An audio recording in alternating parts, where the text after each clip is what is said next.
चलो लाओ शीट लाओ। क्वेश्चन नंबर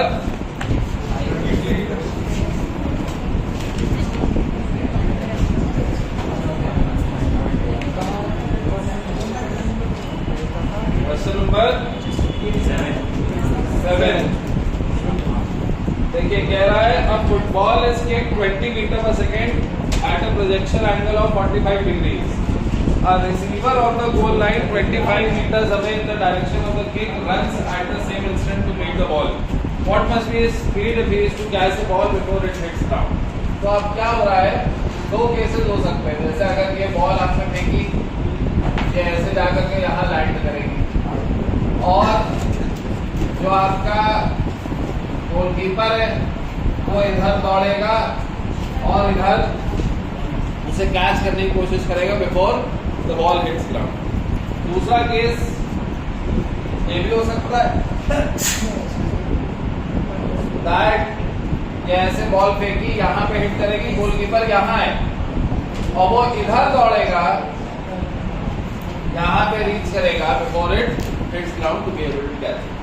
ठीक है, अब हमें पता है कि जहां पे किक ऑफ हुआ है और जहां पे गोलकीपर खड़ा है या जो भी रिसीवर है वो 25 मीटर का डिस्टेंस है। तो आप क्या करिए, ये जो U है ये 20 है, ये जो एंगल है ये 45 है, आप पहले रेंज निकाल लीजिए। तो रेंज कितना आएगा, u square sin 2 theta by g, sin 2 theta sin 90 हो जाएगा, which will be 1। याद है रेंज का formula? Yes sir, u square sin 2 theta by g। ठीक है, तो ये हो जाएगा sin 2 थीटा 1 हो जाएगा 45 डिग्री पे, तो u square by g is 20 into 20 by 9.8। यहाँ पे हालांकि दिया नहीं हुआ है पर फिलहाल मैं 10 ले रहा हूँ। ठीक है, थोड़ा अगर आंसर आगे पीछे आएगा थोड़ा बहुत तो 9.8 लेगा। I think they intended to be 10। तो this would be how much? This would be 40 meters। मतलब कि ये डिस्टेंस 25 मीटर है और ये जो रेंज है ये 40 मीटर। मतलब कि ये वाला केस है, ये वाला केस नहीं। दिक्कत। अब आपको क्या करना है, अब आपको ये दे रखा है कि भाई ये बंदा दौड़ेगा और बॉल को रिसीव करेगा यहाँ पे just before it hits ground. ठीक है, तो जितना टाइम में बॉल यहाँ से यहाँ पहुंचती है उतना टाइम में इस बंदे को यहाँ से यहाँ पहुंचाना है। मतलब कि कितना डिस्टेंस कवर करना है उसे? 15 मीटर। कितना टाइम में? टाइम ऑफ फ्लाइट बेटा, डिस्टेंस उसे कवर करना है 15 मीटर्स और टाइम कितना है? टाइम ऑफ फ्लाइट है which is 2u sin theta by g। That would be how much? 2 into 20 into 1 by root 2 by 10। That would be 2 root 2 seconds। ठीक है, आपका 2 root 2 seconds में 15 मीटर कवर होना है। अब वो कैलकुलेट कर लो, स्पीड कितनी होनी चाहिए? Speed of the receiver must be 15 metres upon 2 root 2 seconds। कितना हो गया ये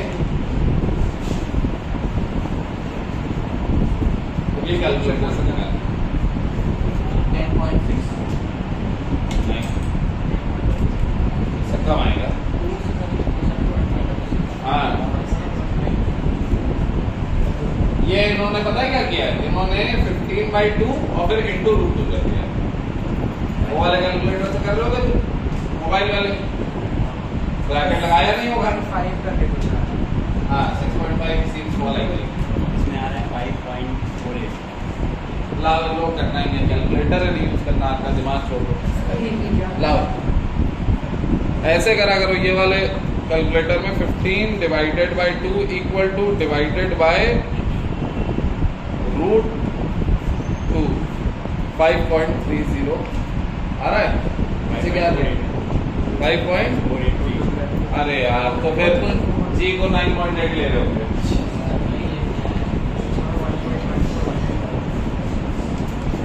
तो वैसे भी क्वेश्चन में मैंने आपको बता रखा है if not mentioned otherwise g should be taken to be 9.8। ठीक है, तो ये रेंज एक्चुअली 40 से ज्यादा आएगी और ये टाइम एक्चुअली 40 ये 2 से ज्यादा है। हालांकि कैंसिल आउट हो जाना चाहिए।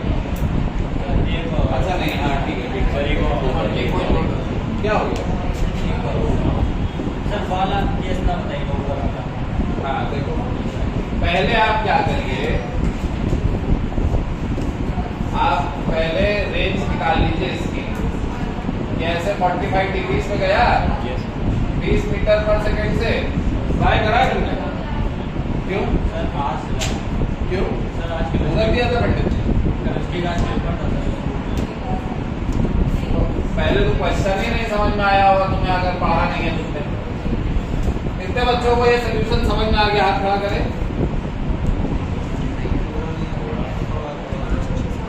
कितने बच्चों ने शीट अटेम्प्ट करी है 7वें क्वेश्चन तक? हाथ खड़ा करें।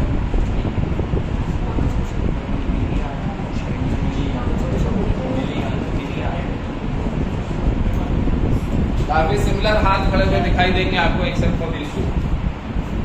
अच्छा, तो पहले ये रेंज निकाल लो। रेंज का फॉर्मूला होता है u square sine 2 theta by that is 20 into 20 into 1 upon 9.8। ठीक है, तो क्या हो जाएगा? अब ये कैलकुलेट करो भाई। 4.8 आ रहा है क्या? अबे इसको छोड़ दो यार। कैलकुलेटर लाओ मुझे, कोई साइंटिफिक नहीं है? 40.8 सर कल से लेके आऊँ। 40.82 मीटर। अब आगे क्वेश्चन क्या कह रहा है? क्वेश्चन पता है सबको?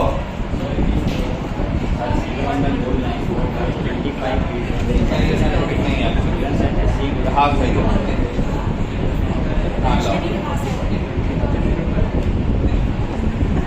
हाँ 40.82।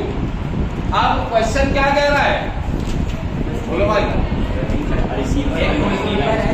ये रिसीवर है जो कि 25 मीटर खड़ा है और वो बॉल को कैच करना चाह रहा है just before it hits ground. तो उसे कितने स्पीड में दौड़ना पड़ेगा? तो ऑब्वियसली उसे ये डिस्टेंस कवर करना होगा, जो कि क्या हो जाएगा? 40.82 माइनस 25, जो कि क्या हो जाएगा? 15.82 मीटर। समझ में आई बात? और कितने टाइम में? टाइम ऑफ फ्लाइट क्या होगा?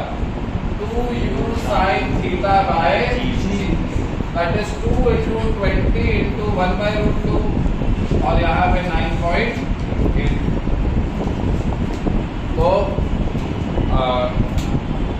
20√2 डिवाइडेड बाय 9.8 क्या आ जाएगा? 2.886 सेकेंड। अब ये तो डिस्टेंस है, स्पीड क्या हो जाएगी इसकी? Speed of the receiver must B 15.82 upon 2.886।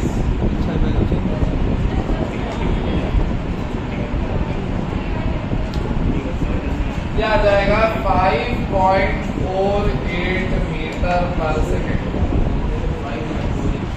समझ में आया?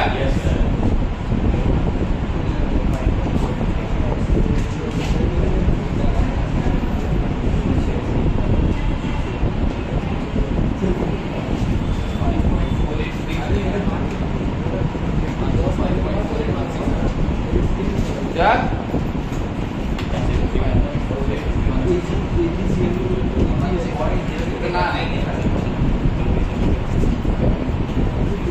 फिर वहां पे हमने इसको भी अप्रोक्सीमेट कर रखा है, उसकी वजह से बता रहा हूँ।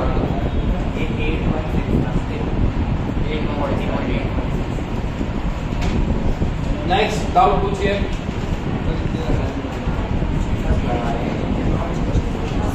बस इतने ही क्वेश्चन लगाए किए। मंडे तक पूरा हो जाएगा। मंडे तक सब लगा के दिखाइए भाई शीट। Yes sir. मंडे को वेक्टर्स की शीट दे देंगे। हाँ सिर्फ 5 सो के जग रहे हैं। Bullet fired from a rifle attains a maximum height of 5 meters and crosses a range of 200 meters. Find the angle of trajectory. कह रहा है बेटा देख लो,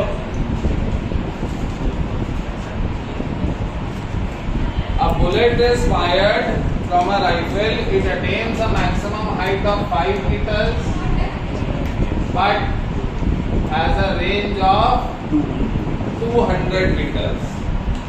आपको जो है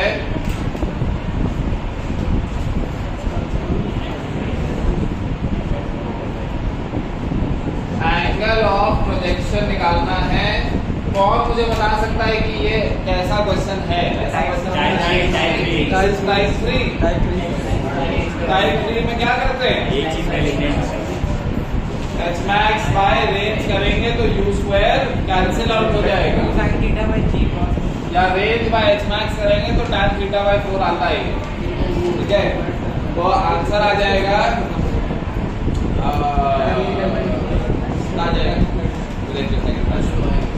रेंज का फॉर्मूला होता है U square 2 sin theta cos theta by G, और एच मैक्स का फॉर्मूला होता है U square sine square theta by 2g। ठीक है, तो रेंज,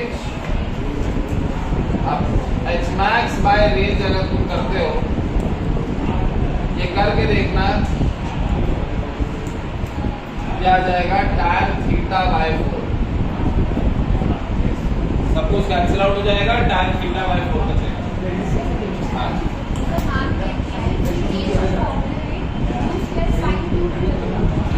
अब जाके जग रही हो हैं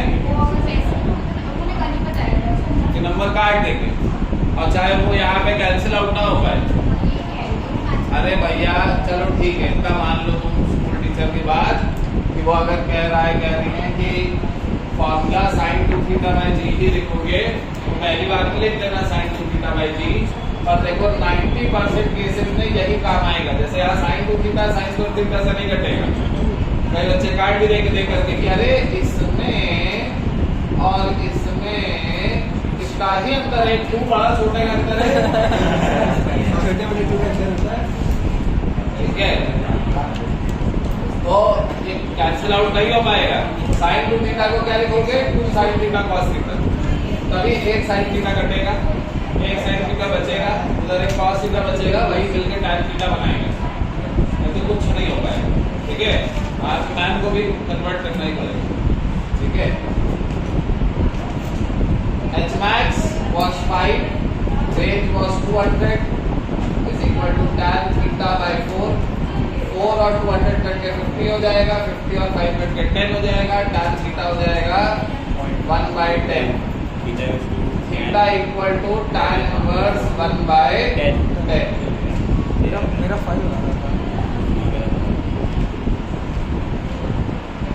जो कि हो जाएगा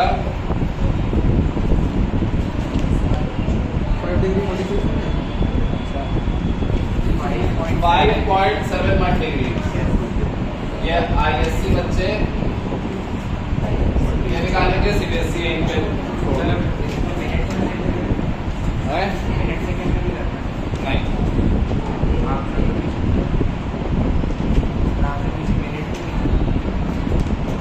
नहीं,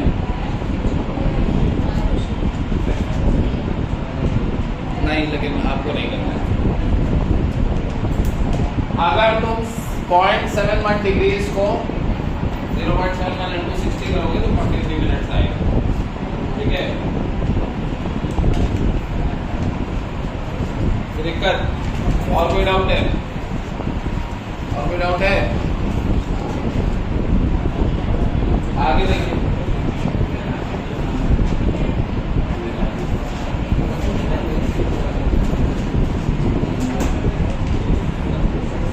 आगे आज मैं आपका स्टार्ट करना चाहता हूं रिलेटिव मोशन। ध्यान से देखिए,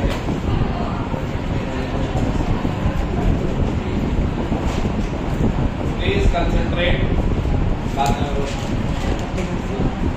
रिलेटिव मोशन जो आपका होता है, ये एक टेक्निक के बारे में, जब फिजिक्स में रिलेटिव मोशन बात कर रहे हैं, टॉपिक की बात कर रहे हैं, तो आप एक टेक्निक के बारे में बात कर रहे हैं। बट वैसे अगर देखा जाए तो motion is always relative, there is no absolute motion. जब अगर आप बोलते हैं कि the car is moving at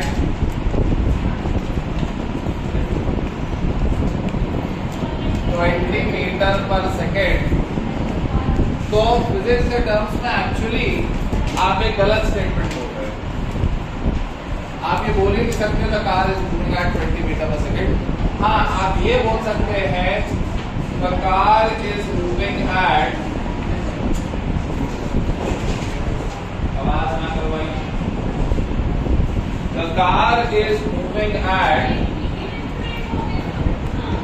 20 metre पर second with respect to ground। ये जब आप बोलेंगे तब आप फिजिक्स के टर्म्स में सही स्टेटमेंट देंगे। अरे धीरे धीरे, with respect to ground।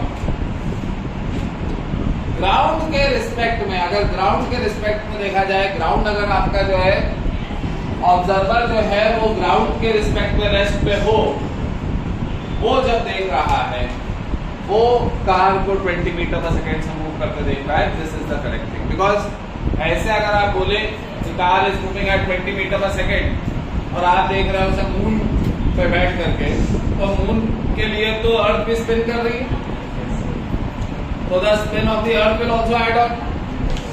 ठीक है, और किसने कहा कि मून का फ्रेम सही नहीं है, हमारा फ्रेम सही है।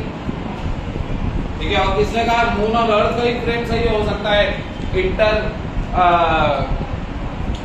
इंटर सोलर सिस्टम स्पेस का जो फ्रेम है वो ज्यादा सही है, दैट इज सन का फ्रेम।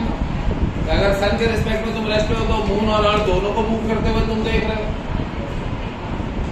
और सन भी मूव कर रहा है in the milky way Galaxy, और मिल्की वे गैलेक्सी खुद मूव कर रही है, पूरा स्पेस खुद एक्सपैंड कर रहा है।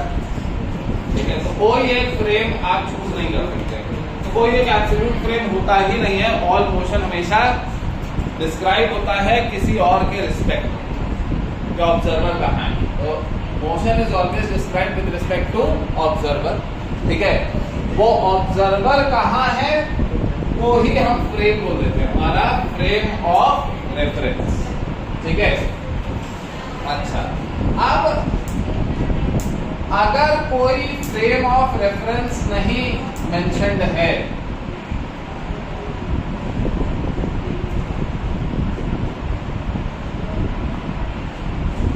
अगर कोई फ्रेम ऑफ रेफरेंस नहीं मेंशन्ड है, तो जैसे कि अभी तक हम लोग अज्यूम करते आए हैं कि वो फिर ऑब्जर्व हो रहा होगा ग्राउंड फ्रेम से, वो हम लोग अज्यूम कर लेते हैं।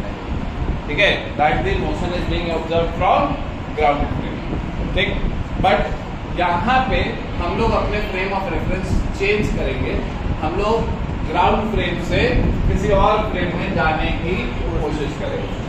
ठीक है, फॉर एग्जाम्पल अगर एक जो है तुम्हारे पास कार है जो कि मूव कर रही है एट 17 मीटर पर सेकेंड, और पीछे से एक बाइक आ रही है that is moving at 24 metre पर सेकेंड। ठीक है, and this is when it is observed by a tree. Tree देख रहे हैं, ठीक है, जो कि इस फ्रेम में ऑब्वियसली रेस्ट पर है। ठीक, और मे बी एक जो है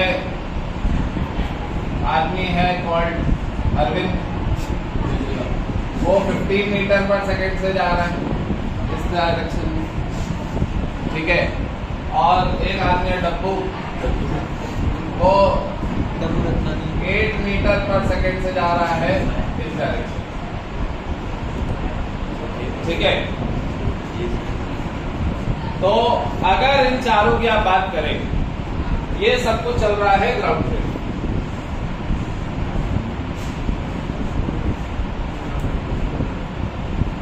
या ट्री के फ्रेम, जो कि सेम ही है क्योंकि tree is at rest with respect to the ground. But अगर मैं जाऊं ये कार के फ्रेम में, कार जैसे चिंटू चला रहा है, ठीक है, तो इन चिंटूज फ्रेम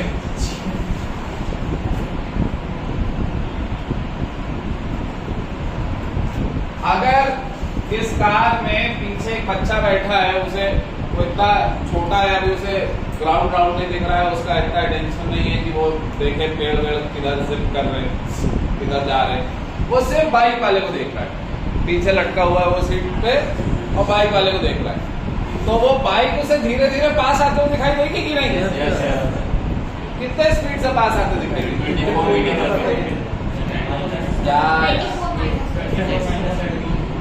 पास आते हुए दिखाई देगी, पर ये भी तो आगे जा रहा है ना। तो ये पास आ रही है, उसमें क्या हो रहा है? The relative speed of the bike would be observed by the child, that would be 7 metre per second. ठीक है, चिंटू को, जिसको नहीं पता है कि हम लोग आगे जा रहे हैं, बहुत छोटा है वो, ठीक है, चिंटू को चला रहा था, चिंटू का बेटा, ठीक है, वो जो है उसको ये दिखाई देगा कि bike is moving at 7 metre पर सेकेंड टुवर्ड्स देम, ठीक है, और चिंटू के बेटे को तुमसे ज्यादा फिजिक्स आएगी इस वक्त, क्योंकि उसे जो दिख रहा है वो एक्चुअली सही है फिजिक्स के सेंस कि with respect to the car the bike is moving at 7 metre पर सेकेंड टुवर्ड्स द कार, है कि नहीं? उसके फ्रेम में, चिंटू के फ्रेम में यही होगा, और चिंटू के फ्रेम में वो पेड़ एक्चुअली पीछे भाग रहा है एट 17 मीटर पर सेकेंड, ठीक है, और चिंटू के फ्रेम में ये जो ए है, ये ए धीरे धीरे पीछे जा रहा है क्योंकि A is moving at, Arvind is moving at 15 metre पर second and car is moving at 17, तो जो भी उसका डिस्टेंस है वो धीरे धीरे बढ़ता जा रहा है, ठीक है, चाहे ऐसे बोलो, चाहे ऐसे बोलो, चाहे ऐसे बोलो, जो भी बोलोगे सर एक्चुअली क्या हो रहा है, एक्चुअली तो दोनों मूव कर रहे हैं ना, एक्चुअली कोई मोशन नहीं है, it is always with respect to some frame. तो अगर तुम चिंटू के कार के फ्रेम में हो तो अरविंद पीछे जा रहा है, ठीक है, रोड और तेजी से पीछे जा रहा है, ठीक, पेड़ और तेजी से पीछे जा रहा है, ठीक है, तो Arvind in this frame is moving backwards at 2 metre पर सेकेंड, ठीक है, और ये जो डब्बू है, डब्बू क्या हो रहा है, डब्बू का आगे वो डब्बू को आते हुए देख रहा होगा तो क्या देख रहा होगा?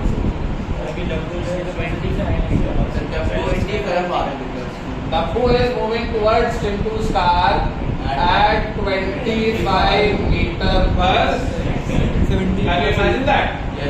जब तुम भी इधर जा रहे हो और सामने से गाड़ी आ रही है, तो चाहे दोनों जो है कम स्पीड पे मूव कर रही हो, with respect to each other काफी हाई स्पीड पे मूव कर रही हो, सही है। जब दोनों सेम डायरेक्शन में मूव कर रही है तो चाहे दोनों बहुत हाई स्पीड में मूव कर रही होती है, पर फिर भी मैन्यूवर करना आसान होता है क्योंकि तुम्हारा एक दूसरे के रिस्पेक्ट में तो स्पीड बहुत कम है। इट इज लाइक लोग पैदल चल रहे हैं, वैसी वाली स्पीड होती है। अगर 3, 4, 5, 6 गाड़ियां हैं और सबकी सब बहुत हाई स्पीड में जा रही है, तो उतने हाई स्पीड में लोग जो है गाड़ी मैन्यूवर कर लेते हैं, ओवरटेक कर लेते हैं, जब भी बहुत हाई स्पीड में जा रहे हैं, आराम से अपना आधा 1-1.5 सेकंड लगा करके उसको काटा, फिर इसको काटा, आगे बढ़े ना। Why? Because although yes your speeds are very high, but with respect to the road, not with respect to each other. With respect to each other तुम्हारी स्पीड्स नेग्लिजिबल भी होती है कई बार, अगर दोनों सेम स्पीड से जा रहे हैं, थोड़ी सी स्पीड तुम बढ़ाते हो तो उसे ओवरटेक करते हो, दैट इज लाइक वॉकिंग वाला स्पीड से भी कम। वॉकिंग वाले स्पीड पे तो तुम काट सकते हो ना गाड़ी, अगर दूसरी चीज खड़ी हो, वही वहां पे भी होगा, ठीक है। तो that is what relative motion is all about. Relative motion Chintu के फ्रेम में जाकर के देखना है, सही है। तो अभी ये चीज, ये जो वैल्यूज आई हैं, ये वैल्यूज मैं आपको दो प्रकार से ला के दिखाना चाहता हूँ। एक, अगर तो तुम ये बोल दो कि velocity of A with respect to B is velocity of A with respect to ground frame या any neutral frame minus velocity of B with respect to the same neutral frame। ठीक है, तो ये सारे रिजल्ट आ जाएंगे। मतलब कि एक तुम अगर पॉजिटिव डायरेक्शन ले लो, ये पॉजिटिव डायरेक्शन है, ठीक है, तो आपका वेलोसिटी ऑफ, ध्यान से सुन लीजिए, velocity of tree with respect to ground was 0, velocity of B with respect to ground was plus 24, velocity of Chintu with respect to ground was plus 17, velocity of Arvind with respect to ground was plus 15 meters per second, velocity of Dabbu with respect to ground was minus कितना, -8 metre पर second, क्योंकि positive direction किधर लिया है sir इधर है, इसको positive direction और वो इधर चलते हैं और डब्बू इधर जा रहा है। सही है, यस सर। अच्छा, तो अभी जो है अगर मैं बोलूं velocity of tree with respect to Chintu, ये हो जाएगा velocity of tree with respect to ground minus velocity of Chintu with respect to ground. ठीक है, tree with respect to ground कितना है 0, Chintu with respect to ground कितना है प्लस 17, तो ये क्या हो जाएगा माइनस 17। तो क्या आ रहा है कि नहीं आ रहा है? It is moving at 17 meter per second in the opposite direction. What is velocity of Bablu with respect to Chintu?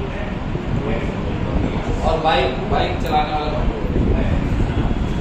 तो ये क्या है velocity of Bablu with respect to ground minus velocity of Chintu with respect to ground, क्या हो जाएगा?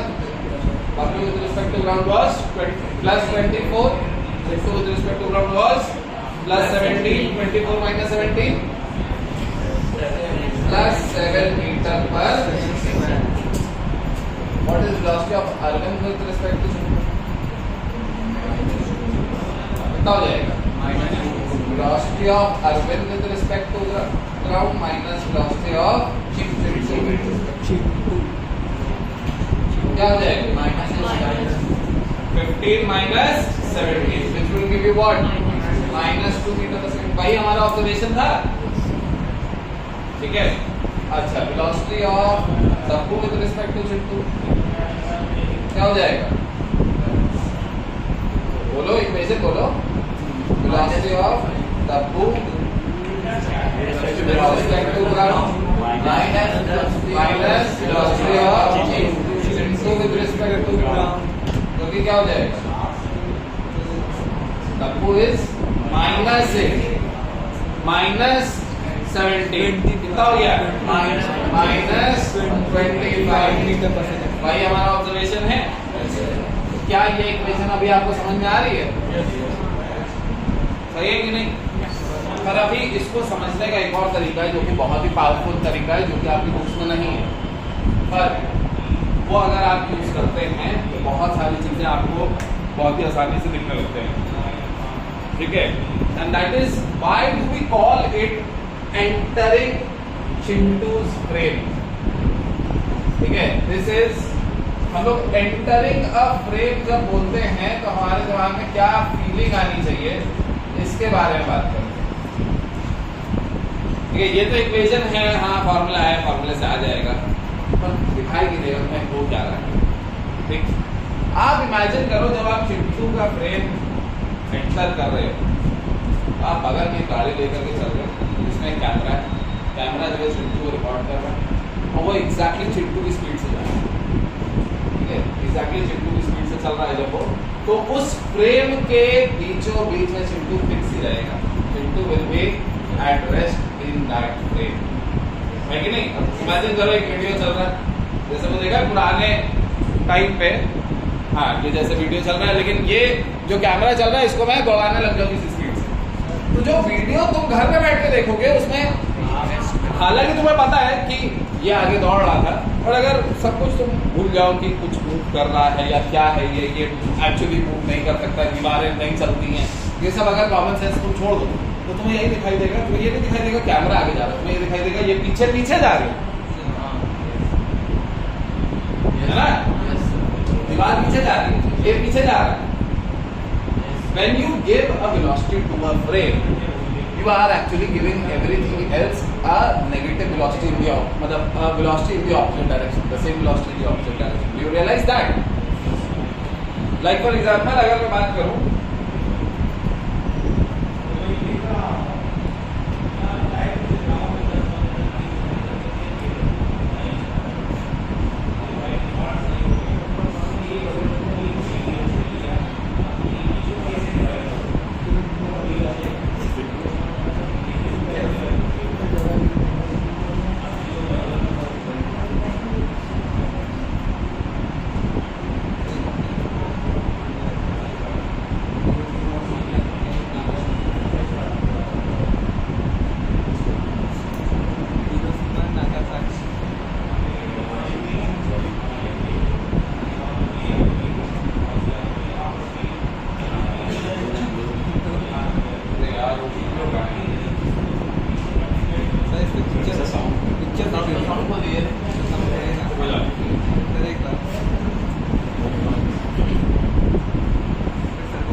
ये देखिए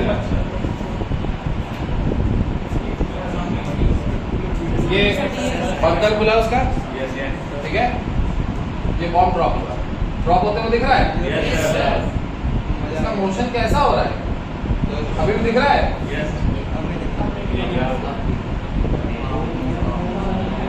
वहां भी गिरा नहीं, अब जाकर के गिर गया, आप समझ रहे कहाँ मोशन ड्रॉप करा था, ठीक है, तो वो नीचे जाते हुए दिख रहा है तुम्हें, और एक्चुअली उसका मोशन क्या हो रहा है, मैं पहले भी आपको बता चुका हूँ, एक्चुअली उसका मोशन आगे बढ़ रहा है, और यहाँ पे जाकर के due to air viscosity and all थोड़ा सा पीछे गिरा वो प्लेन के, पर एक्चुअली जहाँ पे बंकर खुला था जिस पॉइंट के ऊपर, उससे बहुत आगे जाकर के आइलैंड में वो ड्रॉप हुआ है। पर तुम्हें क्या ऐसा मोशन दिख रहा है, तुम्हें क्या दिख रहा है, तुम्हें नीचे जाते हुए दिख रहा है, इनफैक्ट तुमसे थोड़ा पीछे जाते हुए दिख रहा है, जबकि पीछे वो कत्ता ही नहीं जा रहा, इट इज फ्लाइंग फॉरवर्ड, ठीक है, दैट इज बिकॉज तुम भी जब जैसे अब पीछे क्या था, क्यों ये ऐसा हुआ, क्योंकि पीछे था पानी, अब पानी में कोई पेड़ पौधे तो तुम्हें दिख नहीं रहे, तो तुम्हें लग रहा है पानी, you don't have the intuition has not been developed, your experience is not as much with observing vast stretches of water that you can observe कि actually पानी पीछे जा रहा है, और बॉक्स अगर मुझे अभी भी आगे बढ़ते हुए दिख रहे हैं, तो एक्चुअली बॉक्स भी आगे बढ़ रहे हैं। यही चीज़ अगर तुम अभी ट्रेन से करो, जैसे अगर एक बहुत ही फास्ट मूविंग ट्रेन हो और काफ़ी दूर कोई दीवार या बिल्डिंग हो, उस ट्रेन से अगर तुमने कुछ फेंका हुआ, ठीक है, तो जो बिल्डिंग पहले दिख रही थी तुम्हें, उससे काफ़ी आगे जा करके कोई जो बिल्डिंग होगी उसमें जाकर के मुझे सामान मिलेगा, ठीक है, स्पेसिफिक एग्जाम्पल मैं इसलिए दे रहा हूँ क्योंकि मैंने ये करा हुआ है, ठीक है, एक पानी की बॉटल मैंने ऐसे देखी हुई, आधी भरी हुई पानी बॉटल ऐसे फ्लिप अराउंड करी थी, और जैसे जो मेरी काफ़ी दूर एक दीवार थी, उस पर कुछ ऐड वैड लिखा हुआ था, वो जो हेड नहीं होता है, यहाँ कुछ भी जो भी यहाँ अगर तुम्हें मस्सा है, ये है वो है, तो आकर के मिलिए, तो उस पर लगने के बजाय 3-4 ऐड आगे जाकर के वो बॉटल ले दी, ठीक है, पर मुझे बॉटल पूरा टाइम दिख रही, सही है, तो that is what is relative motion all about. अब बात ये है कि अगर मैं फिर से वो वीडियो ले रहा हूँ, ठीक है, वीडियो देखनी चाहिए, तो वीडियो अगर मैं ले रहा हूँ तो दीवारें पीछे जाते हुए दिख रही है, ठीक है, whenever my video, my frame has a speed in the forward direction, I give everything else a speed in the backward direction, ठीक ठीक है। अब अगर कोई चिड़िया मेरे को फ्रेम में बीचों बीच में सेंटर में दिख रही है, ना वो आगे बढ़ रही है फ्रेम से, ना पीछे जा रही है, what does that mean? Does that with respect to the ground it was moving at the same speed as I was? सही है। तो ये जो है आपका एंटरिंग अ फ्रेम की जो कहानी है, उसमें मैं आपको बोलूंगा यही करो, ये सब इक्वेशन गया बाहर में। अगर फिर से मेरे पास ट्री है, ठीक है, which is that rest, तुम्हें बताइए ट्री रेस्ट नहीं होता with respect to the ground, ठीक है, क्योंकि ये क्या है, ग्राउंड फ्रेम। और क्या था आपके पास? अरविंद जा रहा था कितने से? 3 मीटर पर सेकंड से, और बबलू जा रहा था कितने से? 24 मीटर पर सेकंड, और चिंटू कितने से जा रहा था? 17 मीटर पर सेकंड, और डब्बू कितने से जा रहा था? 8 मीटर पर सेकंड से, इनके ऑपोजिट है। अब मैं कहूँगा कि चलो चिंटू का नहीं, किसी और का फ्रेम इंटर करते हैं। किसका फ्रेम इंटर करते हैं? बबलू का, अरविंद का चलेगा? एंटरिंग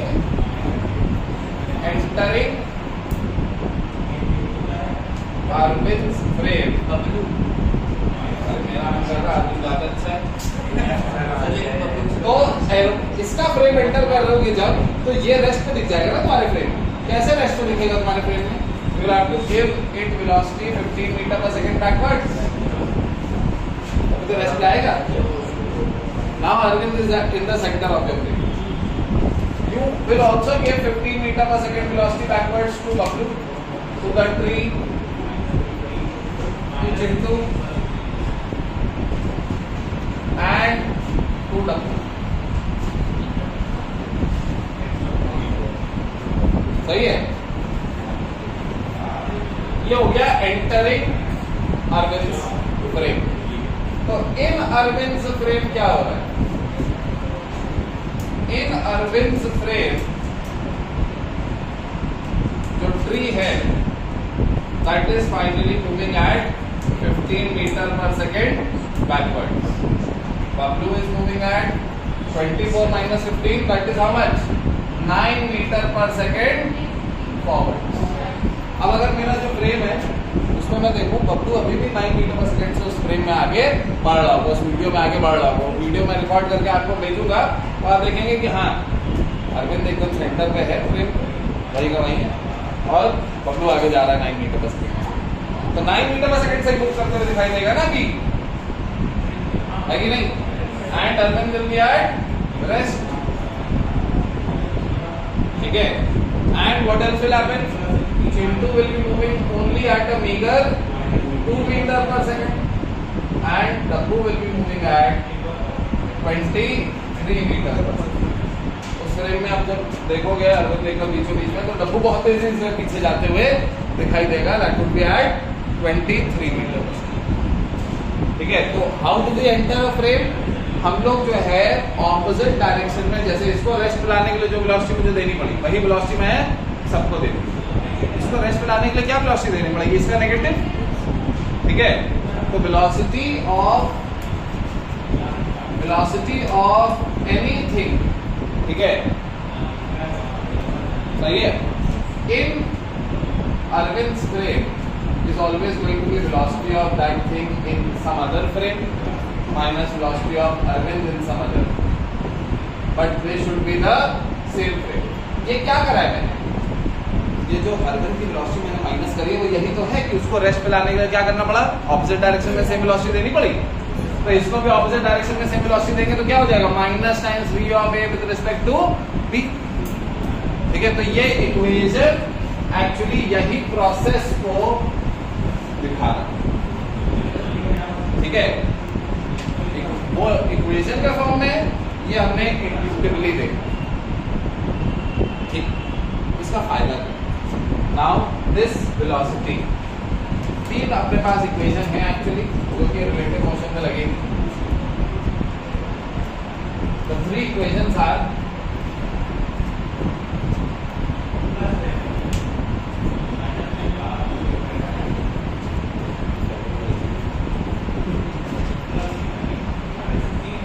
पहला तो अभी आपने पढ़ी velocity of A with respect to B is velocity of A with respect to C minus velocity of B with respect to C. अच्छा ये C जरूरी नहीं है कि ग्राउंड हो, कोई भी फ्रेम हो सकता है। मतलब कि अब अगर मैं आपसे बोलूं कि what is the velocity of Chintu with respect to Bablu या Bablu with respect to Chintu, velocity of B with respect to C क्या है? B की स्पीड से मूव कर रहा है C के रिस्पेक्ट में, तो आप क्या करोगे? 2 इसमें माइनस करोगे, 2 इसमें माइनस करोगे, क्या हो जाएगा? 7 हो जाएगा। ठीक है, इसको ऐसे भी लिख सकते हैं velocity of B with respect to Arvind minus velocity of C with respect to Arvind, which is 9 minus 2, that is also 7। और ऐसे भी लिख सकते हैं velocity of B with respect to ground minus velocity of C with respect to ground, that would have been 24 minus 17, that would also be 7, as long as दोनों velocity same frame में, तब तक आप माइनस कर सकते हैं। सही है? अच्छा, आगे देखिए, मुझे पता है मुश्किल टॉपिक है, पर अभी जब इसे अप्लाई करोगे फाइनली तो it will make a lot of things a lot easier. दूसरा है reciprocity, this is known as entering a frame. दूसरा है रेसिप्रोसिटी। रेसिप्रोसिटी मतलब उल्टा हो सकते होने की क्षमता रखना। ठीक है, मतलब कि velocity of A with respect to B is minus times velocity of B with respect to A. This is called reciprocity. इसका क्या मतलब है? इसका मतलब है कि अगर B के फ्रेम में B रेस्ट पे होगा, B के फ्रेम में, ठीक है, और A आगे जा रहा है 5 मीटर पर सेकेंड से। ठीक है, ध्यान से समझ लो, अगर तुम B के फ्रेम में हो और A आगे जा रहा है एट 5 मीटर पर सेकेंड, A के फ्रेम में A रेस्ट में होगा, इसको रेस्ट लाने के लिए इधर पास दोगे तो इधर पास दोगे, तो B जरूर पीछे जा रहा होगा 5 मीटर पर सेकेंड। ठीक है, यही कहलाता है रेसिप्रोसिटी।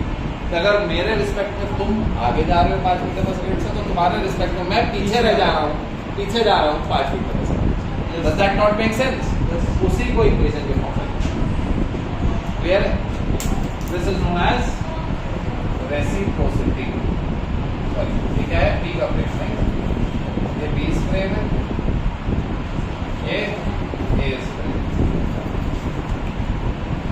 तीसरी इक्वेशन है exiting a frame. Exiting a frame कहता है velocity of A with respect to B is velocity of A with respect to C plus velocity of C with respect to actually अगर minus times velocity of B with respect to C में reciprocity लगा दो तो क्या हो जाएगा? Plus times velocity of C with respect to B। ठीक है, minus times velocity of B with respect to C को ये मान लो, तो B with respect to C को पलट दो तो माइनस हट जाएगा ना, तो ये velocity of C with respect to B बन जाएगा। सर नहीं सर, ये क्या हुआ?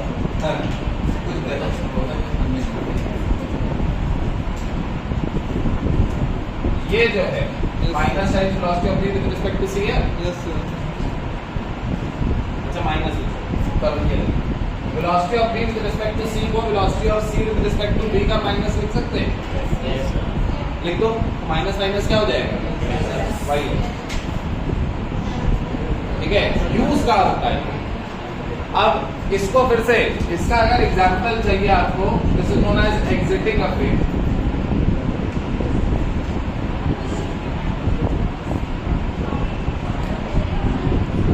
यूज का होता है, ये यूज होता है जैसे अगर मैं बोलूं चिड़िया मेरे रिस्पेक्ट में 5 मीटर पर सेकेंड से फॉरवर्ड जा रही थी और मैं ग्राउंड के रिस्पेक्ट में 12 मीटर पर सेकेंड से फॉरवर्ड जा रहा था, तो चिड़िया का स्पीड क्या था? 12 + 5 17 मीटर पर second with respect to ground. ठीक है, velocity of bird with respect to ground is velocity of bird with respect to me plus velocity of me with respect to ground। Can I say that? 5 + 17 वही होगा, वही है। 5 + 17 bird with respect to ground this bird with respect to me plus me with respect to you. Sir अब समझ आया। ठीक है, this is exiting my frame and entering ground. Ground ठीक है, B for bird, G for ground, M for me.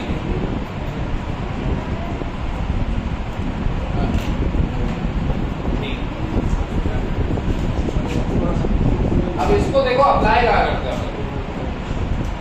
Suppose आपको ये बोल दिया गया कि लेट्स देखिए, एक आदमी है A, दूसरा B है। ठीक है, he is moving at 12 metre पर second, he is moving at 8 metre पर सेकेंड in this direction, और दोनों के बीच का जो डिस्टेंस है वो है 250 metre. When will they cross each other?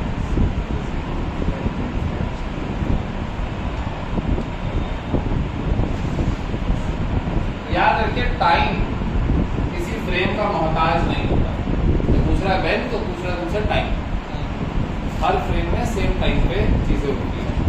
हाँ, डिस्टेंसेस अलग अलग फ्रेम में अलग अलग लोग मूव करते हैं क्योंकि स्पीड्स अलग अलग जाती है।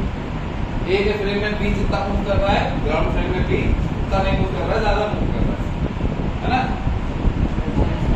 तो आप क्या कर सकते हैं, अगर कन्वेंशनल मेथड से चले, कन्वेंशनल मेथड कहता है let them meet at 3 seconds, let them cross T time later. सही है, ध्यान से सुन लो। तो T टाइम में ये कितना जा चुका होगा, ये जा चुका होगा 12t। Distance move by A कितना हो जाएगा, speed into time, that will be 12t। Distance move by B कितना होगा, ये 8t हो जाएगा। डिस्टेंस मूव बाय B कितना हो जाएगा, 8t हो जाएगा। होगा कि नहीं? Now we know that since they are crossing each other, तो dA plus dB must be equal to 250। ये डिस्टेंस प्लस ये डिस्टेंस टोटल डिस्टेंस होना चाहिए। That is how much, 12t plus 8t equal to 20t। That is 20t is equal to 20 लिखा, 250 तो t क्या हो जाएगा, 250 by 20, that would be how much, 12.5 seconds। ठीक है, रिलेटिव मोशन पता है क्या कह रहा है, वो कह रहा है भाग गया। मोशन तो रिलेटिव ही होता है। ठीक है, हम ये क्यों माने, ये अलग मूव कर रहा है, वो अलग मूव कर रहा है। किसी एक का फ्रेम एंटर कर लो, whenever two bodies are in motion, your motion will be simplified। अगर तुम एक एक फ्रेम में चले जाओ तो वो तो रेस्ट पे आ जाएगा, फिर सिर्फ एक बॉडी मूव कर रही होगी। ठीक है, तो इन बीस फ्रेम क्या होगा, बी को रेस्ट पे लाओगे तो इधर 8 लोगे, ए को 8 लोगे, बी के फ्रेम में बी रेस्ट पे है, ए मूव कर रहा है 20 मीटर पर सेकंड से, कितने टाइम में 250 मीटर कवर कर लेगा, ये क्वेश्चन है हमारा। बस ये क्वेश्चन है, बचा इस 250 मीटर कवर करना है 20 मीटर पर सेकंड से, टाइम क्या हो जाएगा, 250 by 20। How much will that be, बात समझ में आई? तो हाँ, स्टार्टिंग थोड़ी सी मुश्किल होती है इसकी, रिलेटिव मोशन की समझने में कि अच्छा कैसे फ्रेम इंटर कर रहे हैं, क्या कर रहे हैं। But once you do that, you make questions exponentially easier. जहाँ दो बॉडी का अलग अलग मोशन एनालाइज करना पड़ता है, यहाँ कुछ नहीं। एक बॉडी के फ्रेम में जाओ, दो रेस्ट पे आ गए, फिर सिर्फ एक सिंगल बॉडी मूव कर रही है। समझ में आई बात? ये चीज आप एक्सेलरेशन के साथ भी कर सकते हैं, और सबसे ब्यूटीफुली ये होता है जब दो bodies acceleration due to gravity की वजह से मूव कर रही है।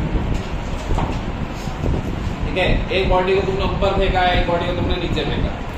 अब वो ऊपर जाते जाते स्लो हो रही है, ये नीचे जाते जाते फास्ट हो रही है, सब कुछ हो रहा है। और इनके बीच का डिस्टेंस जब तुम निकालोगे तो वो रिलेटिव मोशन से जब निकालोगे तो तुम पाओगे कि ये जो जी की वजह से ये स्लो हो रही है और ये फास्ट हो रही है, इनका जो रिलेटिव स्पीड है वो चेंज ही नहीं होता। दिखाएंगे ऐसे?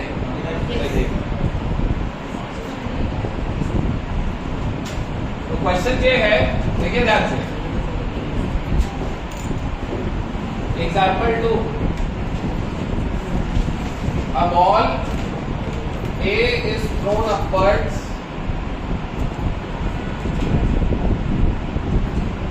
at 40 meter per second and a ball B is thrown downwards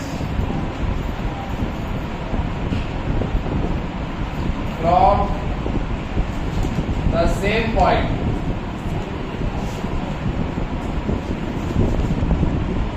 at the same time at 20 meter per second. ठीक? What will be the distance between them?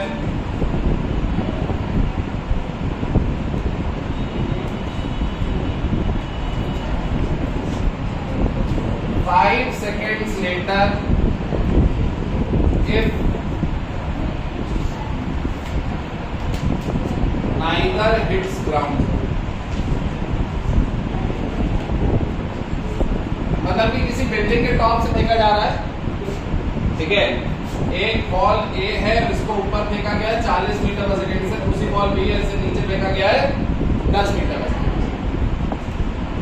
5 second बाद ये कहीं यहां होगी, 5 सेकंड बाद ये कहीं यहां होगी, एक्चुअली ऊपर जाकर के वापस नीचे भी आ चुकी होगी थोड़ा। ये दूरी बतानी है और जी नहीं दे रखा है तो 9.8 लेना पड़ेगा। कैसे करोगे? ये तो करोगे, इसका 5 सेकंड बाद देखोगे कहां पहुंचा है, ठीक है, करें।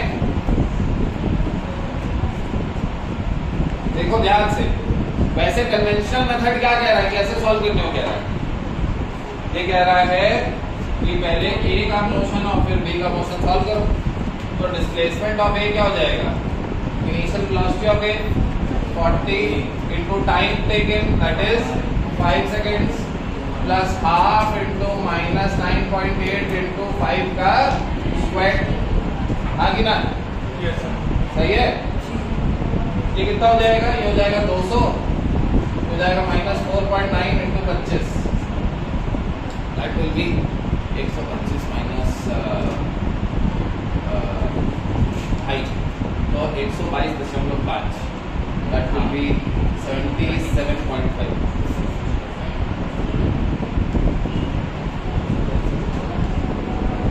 ठीक है, 77.5 मीटर्स की हाइट पे हो गई। डिस्प्लेसमेंट इसका निकाल लिया। अब देखो displacement of B, displacement of B क्या होगा? यहाँ पे डाउनवर्ड डायरेक्शन में वेलोसिटी है तो -10 into 5, ठीक है, डाउनवर्ड्स पे क्या है ना, -10 into 5 plus half into -9.8 into 5 का स्क्वायर, ये कितना हो जाएगा? फिर से -122.5 और ये -50, कितना हो जाएगा? -172.5 मीटर। चलेगा? अब इन दोनों का डिस्टेंस, ये -172.5 और ये 77.5, तो डिस्टेंस बिटवीन देम क्या हो जाएगा? 77.5 प्लस 172.5, बना सकता है कितना हो जाएगा? ये एग्जैक्टली 250 मीटर हो जाएगा। ठीक है, रिलेटिव मोशन पता है क्या कह रहा है? रिलेटिव मोशन कह रहा है, ऐसा कर रहे हैं आप, ए के फ्रेम में घुस जाओ, ठीक है, सपोज बी के फ्रेम में चले गए, पहले तो बना लो।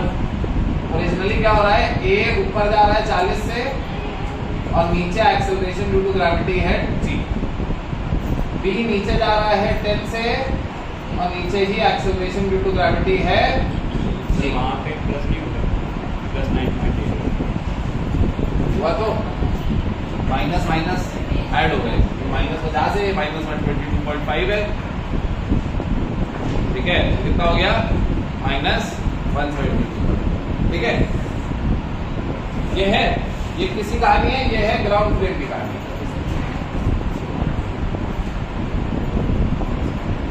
सही है।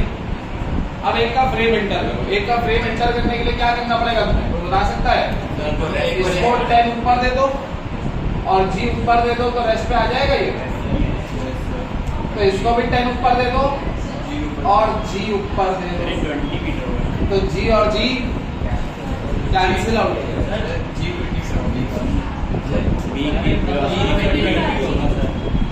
अबे 20 होगा तो यहाँ पे जब 10 डाला तब क्यों नहीं बोला किसी ने? अरे यार चलो इसे मान लेते हैं 10, ठीक है। एक ही बात है। अब वो जगह जगह चेंज करना पड़ेगा, पूरा एडिशन ज़्यादा सर, ठीक है। यही मान लो वैसे अगर ये जैसे 20 था तो यहाँ पे 20 डालना था ना इनिशियल वेलोसिटी, है ना? बहरहाल तो ये 10 है, ठीक। तो इसको 10 ऊपर दिया और इसको जी ऊपर दिया, तो अब फाइनली इन 20 फ्रेम कहानी कैसी दिख रही है? देख रहे हो तुम लोग? बी के फ्रेम में बी तो ऑब्वियसली खुद रेस्ट पे होगा और ए 50 मीटर पर सेकंड से ऊपर जा रहा होगा और एक्सेलरेशन इसका 0 होगा। अब तुमसे पूछ रहा है 5 सेकंड में कितनी दूर चला जाएगा इससे, कोई क्वेश्चन है? 50 metre per second into 5 second आ गया। बस एक बार फ्रेम एंटर कर लो, एक बॉडी रेस्ट पे, सही है। दूसरी बॉडी कितनी दूर है? Displacement of A is initial velocity of A into time plus half into acceleration of A into time का square, this is 0। 50 into 5 equal to 250, खत्म। वो देखा था क्या क्या एक तभी दिमाग खराब करने वाली चीज। तो क्या सीखा हमने? Whenever two bodies are in motion, किसी एक के फ्रेम में चले जाओ, only one body is in motion. So now the motion becomes much easier to analyze. देखा? इस कॉन्सेप्ट को कंटिन्यू करेंगे हम लोग नेक्स्ट क्लास में, ठीक है? ट्यूसडे आई होप, नहीं नेक्स्ट क्लास कल है जाकर, आई होप हर किसी का रिलेटिव मोशन का जो कॉन्सेप्ट इंट्रोड्यूस होता है तो मुश्किल लगता है, बट आई होप फायदे उसमें देख करके कुछ इंटरेस्ट आ गया होगा, ठीक है?